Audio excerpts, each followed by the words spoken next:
Hi, Dayton. How you doing? Good, Lynn. How you doing, man? All right, all right. Wanted to ask you just first, the last couple of years, the or last few years, pictures you guys have taken early. We've seen some college arms, and you guys obviously in 18 made an emphasis on that last year with Asa. Um, this year, was it just the draft field you looked at? Was there something particular with Frankie, or what was this? Is this we're reading too much into it to think that there's a shift there in philosophy? What all went into that? Well, it's, every draft is unique. They're all different. You try to play to the strengths of the draft. We felt that going into this particular draft, if it fell the way it did up top, the first six picks in front of us, that, it may be really beneficial for us. The fact that there's only 20 rounds now, and the value that a lot of players put on themselves economically, that it may be a wise strategy to not only look at taking the best upside player pitcher available, but also be able to maximize, what we can do later on with the other 19 selections. And so that's a part of what we have to consider going forward. This year being different than drafts that we've been a part of, in the past. And so, but, I'll let Lonnie talk about, Frankie, but I will say this, that this is a pitcher that we have valued highly. We've scouted him all spring, and everybody that has seen him, very experienced evaluators, very qualified evaluators, love him. They love his personality. They love his energy. They love his work ethic. Just the excitement that he brings to his team, and the fact that he can really spin the ball. That's one of the most incredible gifts that a baseball pitcher can have. You can either spin the ball or you can't. You don't teach it, and it's an incredible gift. Just like power and speed, you got to draft it. And this guy had perhaps in our mind the best curveball in the country, and the fact that he's got so much upside, and we just our guys fell in love with him. Alec? I was going to ask about the curveball, but you got me on that, Dayton. I guess to that point, just for you specifically, over the course of your career, how much have you seen being able to spin it as important as it is? How much is that something you've always known versus you've learned? Well, we could go on a history lesson, but I remember Bill Slack, who had one of the best curveballs. And taught the curveball the best he could, always told me when I first broke in as a scout, he said, you can either spin it or you can't. And the curveball is an incredible gift. And anytime that you can select a player or pitcher, or sign a pitcher that has the ability to spin it, you take as many of them as you possibly can. And of course, if they're left-handed, what a bonus. And so, that a lot went into that as we kind of whittled down, where we were ultimately going. Annie? Hey, Dayton, you kind of mentioned this a little bit, but how much did the 20 rounds affect what you guys were doing? I know last year was unprecedented with the 5. This year's kind of in the middle from what you guys typically do. How much did that kind of affect what you did tonight? Well, look, baseball, the dynamics of baseball have just really changed. You've got round reduction, you got minor league contraction, you got 180 players. We have 180 players under control. The New York Yankees, the Los Angeles Dodgers have 180 players under control. I don't even know who Mookie Betts' agent is. We can't get involved with free agents of that caliber. It just doesn't happen, as we know, in our market. So the draft is really, really important. And we're trying to draft a major league player with all 20 selections. We need upside. We need guys that can turn into number 1 or number 2 starters. We have to have players that are premium positions, shortstops, center fielders, catchers. Obviously, you got to draft bats. I mean, so it's a huge challenge, especially going forward. And we're going to try to take as many upside guys as we can. Lynn asked about shift and draft philosophy, et cetera. No, we're always going to try to take the best player available, but we've got to really focus on upside. There's no getting around it. And, we're going to have to continue to focus there. And was Frank always kind of your guy here going into today, or was that I know obviously he's on your radar, but as you Lonnie can talk more specific about that, Annie, but I will say this. I mean, we've been meeting for about 3 weeks now on a continuous basis, and he's always been at the top of the board. And when you look at, again, upside projection now, just where this guy fits. And, I will tell you this, that the scouting world absolutely loves, Frankie. And as again, for all those things that I mentioned earlier. Dom?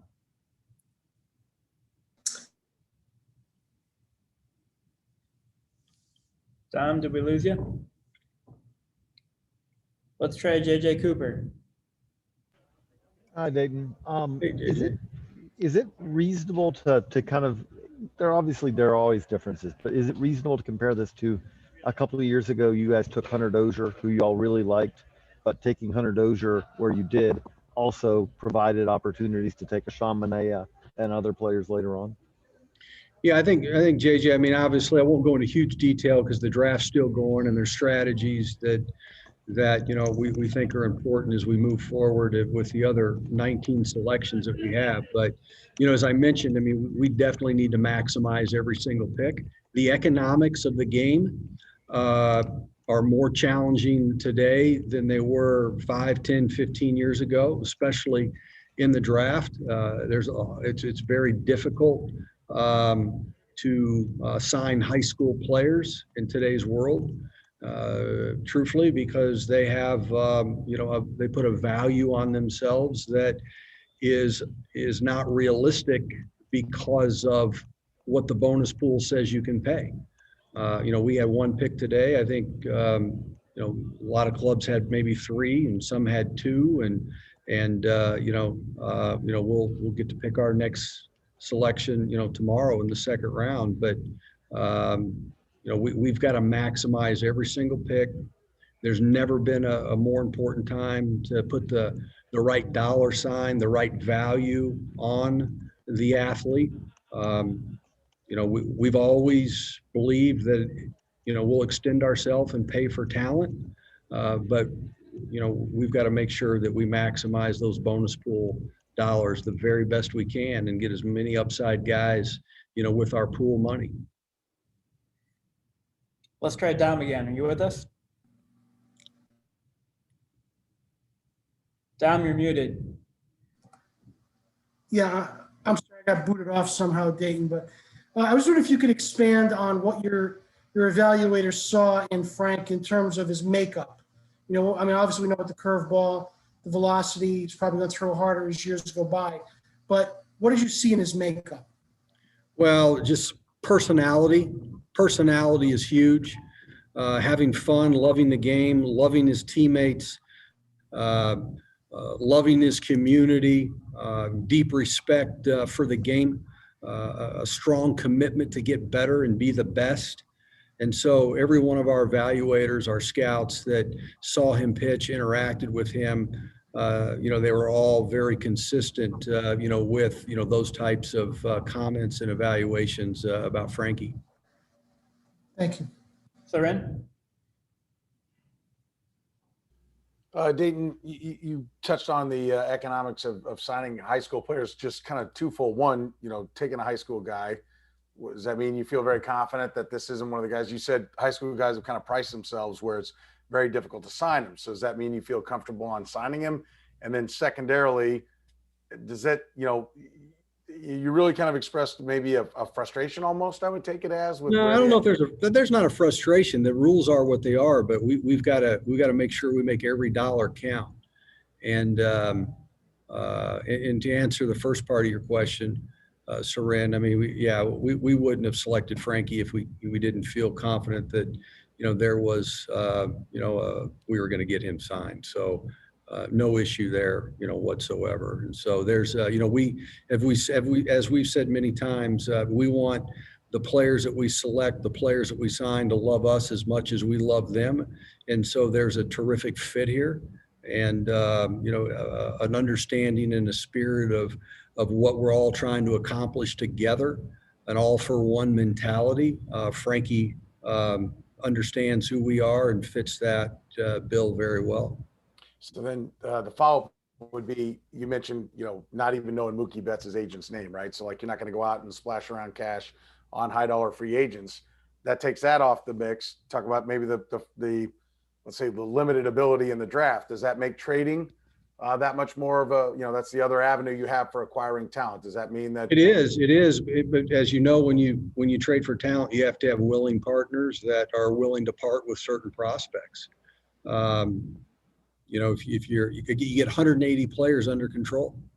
And so when you start trading major league talent for other prospects, they've got to be a lot better than what you have. I mean, because the guys that you're living with, you obviously know them better than anybody else, and what the development plan is, and that you need to what you need to do to execute that development plan. You trade for another player, you're getting to know him all over again, and so you've got to have a really good feel for the evaluation. The player's got to be better than what you have, and so it's going to get a lot more challenging, and that's okay. But we're going to, in the draft, we're going to draft players that love to play baseball, that want to win in Kansas City, understand what we're about, and they've got upside. And as I said, a strong desire to win and get better. But we've got to take upside talent. Linworthy. Hey, Dayton, you've talked a lot about the upside and projectability. I'm just thinking, especially with a high school kid like this, and I know he's really young too. I think just turned 18 last month. I think part of what people look and see, maybe it's even you're willing to take a little bit longer, be more patient. Is that a factor of some of the pitching that you feel like you have in the system now, that you can pick a guy with the first pick that you're going to have to be patient and you're sort of playing the long game with? Yeah, that could be, part of our discussions. But as we all know, you never have enough pitching. We have 4 full season teams like everybody else. We have 1 short season team like everybody else. And so we're going to have to, as I said before, we're going to have to take guys that have a chance to be 1s and 2s. And, you can look at certain college players and, they're going to make it to the major leagues, but really what's their upside? 4th, 5th starters? Well, 4th, 5th starters aren't going to win championships. And, we're going to be really, really aggressive. And as we've talked, Mr. Sherman's spoken about it. I've spoken about it. Mike Matheny's spoken about it. We want to have sustained success. If you want sustained success, we got to fill the pipeline with upside talent, and then we got to transition it and develop it properly. It's going to take a little bit longer. We understand that, but we're willing to pay the price for what we have to do long term. I like wrap it up with Dayton. Yeah, Dayton, when a guy pops up and the buzz is generated this quick, like it was for Frankie, just for you guys internally, how important is just the enthusiasm of the scouts that see him? You mentioned the experienced scouts, but the enthusiasm kind of on a consistent basis on a guy like this. It's really, really important because you're talking about hundreds of players around the country. And, you look at the data, you look at, the different judgments that you read the reports, but there's nothing that beats, there's no substitute to a scout, an evaluator, speaking passionately intelligently, thoughtful, and in a very enthusiastic way about a player. And, Frankie was certainly one of those guys that, our scouts just couldn't stop raving about and talking about. Again, the whole package. And you've heard me say it before. I love players with personality, players that express themselves, players that are going to connect with fans, motivate fans, inspire fans to follow this game, kids to play this game. Frankie fits all of that. And not every player, is about that. And I speak to hundreds of players, throughout, this process. We had 3 separate workouts here. I spoke at the combine that Major League Baseball had. And, that's the message. I mean, we want players that share that enthusiasm and passion to connect with fans, interact with each and every one of you in a very transparent and positive way. And I think you had a chance to meet with Frankie tonight, and the kid's just, he's full of life. And I love that about him.